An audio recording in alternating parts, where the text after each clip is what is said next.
Hey everybody, Who's Your Jedi here with another review for you. This time I'm talking the Doctor Who episode of the Zygon Inversion. And this is a payoff for last week's episode, the Zygon Invasion. And generally, I have to say that I think this was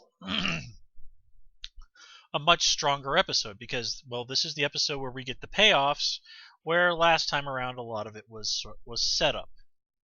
So let's just kind of get right into things. On let's start with some of the more negative aspects of it. First of all, not really all that impressed by anything that was going on with Kate Stewart this episode. Now, I mean, there was no real surprise for anybody that she was just pretending to be a Zygon and all that. And that whole thing with the sheriff's office, that sort of seemed to be just sort of a weak way to create some tension. And at the end of the day, give her the chance to say the words 5 rounds rapid, which is probably one of her father's most famous lines from the original Doctor Who. Also, the stuff with Clara and Bonnie kind of fighting for control. I don't know. I was kind of lukewarm on that one. I mean, Clara sort of waking up in her apartment and having like the door, and the windows being blocked over, and not really being able to read things. I mean, that is kind of true. In dreams, you can't. It's very difficult to read stuff in dreams just because of the way your brain works when you sleep. And of course, the little bit with the toothpaste saying this is toothpaste. Somebody pointed out that this was probably a nod to the classic '80s movie They Live, which, thinking back on it, I think might be true. And if so, that's pretty cool because They Live is a really, really crazy and very fun movie. But yeah, points to Jenna Coleman for really handling that whole situation well. But well, let me put it this way: when it was Clara sort of fighting for control to sort of stop Bonnie from blowing up the plane, that I wasn't too impressed with. When it was sort of them sort of squaring off against each other, that was a lot better. I still kind of think that Clara was maybe. Well, okay. I mean, they could kind of tell with each other lying, so I guess it would have been saying wrong to say that. Yeah, I don't really think Bonnie would have killed Clara. Yeah, she almost certainly would have. I wasn't super huge on that whole, we can't lie to each other thing. Hey, I'll notice if your pulse jumps. That tells me you're lying. Well, stuff like that is a reason why lie detector tests are not admissible in court. Something like that happening is not proof that somebody is a liar. But I guess we'll just have to chalk that up to aliens. And okay, the alien says if you do this, then I'll know. Like, all right, that's dumb, but I'm willing to roll with it. And I guess the other really big thing was this episode was, and this has kind of continued to be my problem last episode, was that while I like Osgood as a character, apparently Doctor Who likes the character a lot more than I do. Osgood is a great character, and I was really got a big kick out of her when she first showed up. But she's one of those characters that I think a little bit of her goes a long way, and having her be so centric to this episode, it just didn't really click for me. And one of the main reasons is that when Missy killed Osgood back, in the previous stuff, that was something that was genuinely upsetting. Now, if you're looking at the situation here, odds are actually it might be pretty good that both Osgoods are Zygons. And if not, then Missy killed Zygon Osgood, which doesn't really have the impact emotionally of her having killed human Osgood. So it kind of feels like they might have really retconned a genuinely emotional moment. It sort of reminds me of that Spider-Man issue. I think it was like Amazing Spider-Man 600, where it looked like Aunt May legitimately did die, and then they came up with this really weak retcon where it's like, no, that was just an elderly actress who was made to look like her, and the real Aunt May is still alive. And just like, well, darn it, man, that was a genuinely beautiful and emotionally written scene, and the idea of Aunt May being dead. That was, somebody who was a real guiding force in Peter Parker's life. And then, it's like, oh, no, totally didn't happen. Freaking comics sometimes, man. I mean, granted, that wasn't quite as bad as the time that Wolverine decapitated Magneto, and then less than 6 months later, have Magneto turn up and go like, "Oh yeah, that was a guy who just basically had magnetic powers on the same level as me, and told me that his secondary mutation was the ability to come back from the dead." I'm like, are you freaking kidding me?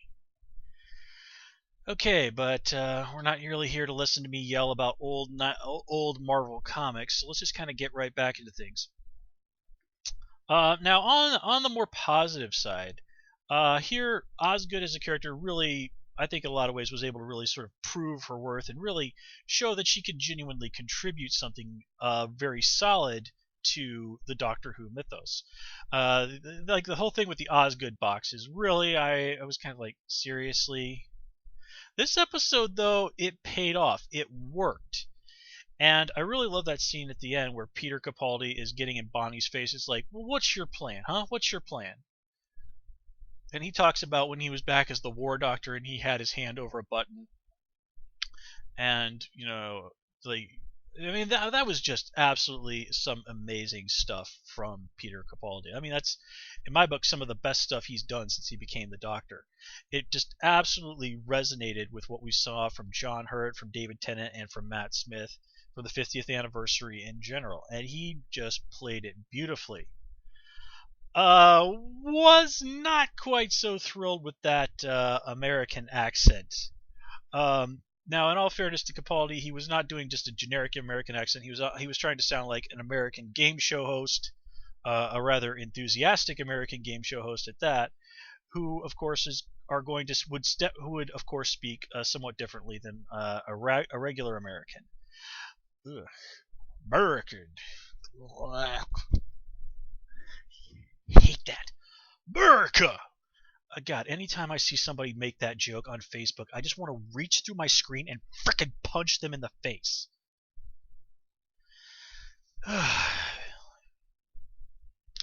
Yeah, if you're gonna try and be funny on the internet, actually freaking try to be funny. I mean, doing that is like just repeating lines from a movie and acting like that's funny. Now, not that can't be funny occasionally, but you got to be careful about it. If you remember back in the day when everybody was doing those lines from the Austin Powers movie endlessly, yeah, it kind of feels like that, only even worse. I wish there was something more stronger than soda in this. Okay, so yeah, Peter Capaldi, not the greatest American accent I've ever heard from a British actor, but then again, he wasn't trying to sound like a regular American person. I'm kind of curious just to see. I heard that he's actually going to be appearing on 2 episodes of the show Veep.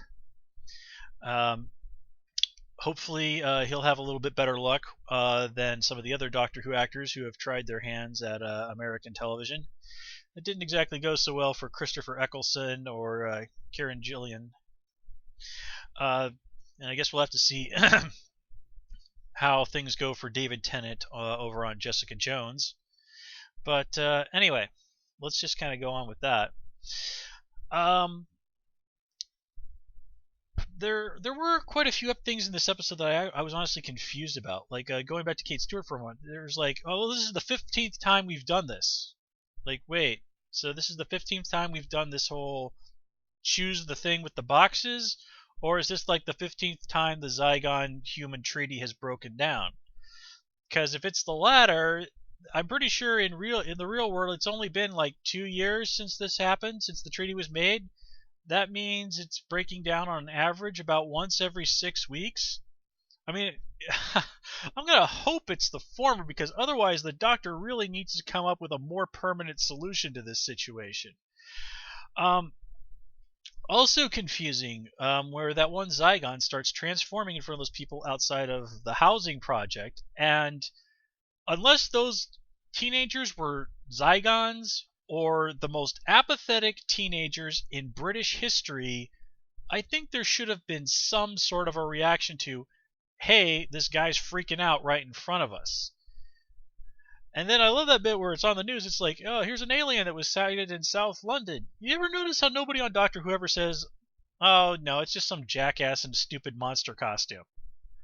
And again, if you stop and think about how many times in the Doctor Who universe London has been attacked by aliens, I guess people are just sort of, to that too. I don't know. The whole the Doctor parachuting out of the plane with a British flag parachute. That also has to get an eye roll. At least they sort of acknowledge that yes, that was extremely silly, and that was sort of the Doctor sort of like, oh yeah, I'm just doing that to blend in because I'm in the UK. Yeah. Let's take a moment to remind ourselves that America is not the only country in the world that is at times perhaps overly fond of its flag. That is one thing I have noticed about if you look at British culture and American culture and compare it. There, in a lot of ways, America is just sort of British culture just taken to an extreme. Back in the day, they had the whole the sun never sets on the British Empire, and well, humility is not exactly the strongest of American traits. Well, we are here in the good old US of A, rather fond of violence. Again, you take a look at British history, not exactly the most peaceful place in the world. But I think we're just going to leave the sociological philosophizing to others for the moment. I just always kind of, that's one thing that just kind of always crosses my mind. Britain is definitely the mother country in so many ways, and guess who we take after, my British friends. Okay, so let's get on with things. Another thing that kind of bothered me this episode was when the Doctor and Osgood are by the beach, and I guess the policemen were Zygons. The policemen Zygons felt no need to do more than walk casually towards the Doctor and Osgood. I mean, even when it's obvious that they're trying to get away by getting into the van, it's not a reason to, run? Try to stop them in any meaningful way? I mean, seriously, what the hell? And just to kind of go back to that Zygon in the housing project, like that bit where he starts rambling on about, I loved my life, I was happy. I'm like, wow, how crappy was your life as a Zygon? Because that looks like that has to be the most crap British apartment I have ever seen in any British TV show or movie. I mean, I guess that's what London ghettos look like. I mean, yeah, under certain circumstances that would definitely be improvement, like being homeless and starving, but again, how bad was it being a Zygon that this is an improvement? And this Zygon would have been a little bit more sympathetic in the whole being driven to suicide thing if we had not seen minutes before that happened that it had killed several humans. And it's not even clear if those humans were actually threatening it or if the Zygon just came across them and killed them in panic by assuming that the humans were going to kill it.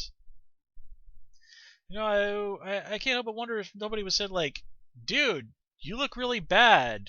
Do you want me to call you an ambulance or something?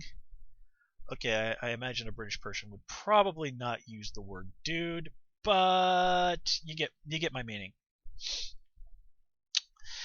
And I did like the bit at the end where Osgood sort of gives that explanation as to why she isn't going to come with the Doctor as a possible companion.